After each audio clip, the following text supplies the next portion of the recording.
When it comes to choosing a new pope, the process is a mix of ancient tradition, religious ritual, and politics. Only a small select group has a say in the decision, with votes taking place behind closed doors in the Sistine Chapel. Let's take a look at how it works. Technically, any Roman Catholic male can be elected the leader of millions of Catholics around the world. But the next pope will come from among the cardinals. Since the 14th century, every pope has previously been a cardinal. The task of electing a pope falls to the College of Cardinals. They are chosen by the popes and wear distinctive red robes meant to symbolise a willingness to shed their blood for the Christian faith. They must be younger than 80 years old to participate in the vote. The election, known as a conclave, usually happens 15 to 20 days after the papal office becomes vacant, and all eligible candidates must vote in person.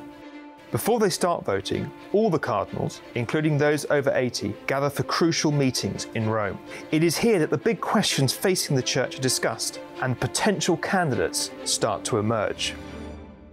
The conclave begins with a special morning mass in St. Peter's Basilica. After this, the strictly guarded vote takes place in the Sistine Chapel. Once the conclave starts, cardinals aren't allowed to speak to anyone outside of the process, read media reports, receive messages, or discuss the details of the elections afterwards.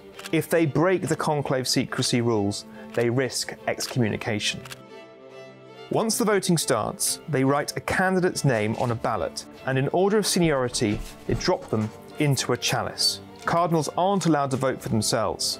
The results are recorded by 3 designated cardinals. To be elected pope, a candidate needs to gain 2/3 of the vote.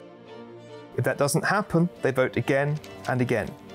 In total, 4 rounds of voting can be held a day until they reach that threshold. If no man is elected after 4 days, the conclave breaks for prayer and discussion before trying again.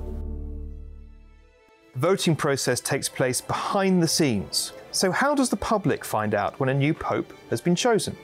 The ballots are burned once in the morning and once in the evening. If there's no winner, a chemical is added to turn the smoke black, so the people waiting in St. Peter's Square know that a new pope has not yet been chosen. But when a pope has been elected, a different chemical is added to ensure smoke comes out white, signalling a new pontiff. And finally, the man chosen must accept the decision of the cardinals. A senior cardinal tells the world, "We have a pope," Habemus Papa, and introduces the new pontiff to the crowd gathered in St. Peter's Square. The new pope goes out onto the balcony to make his first remarks and give his blessing.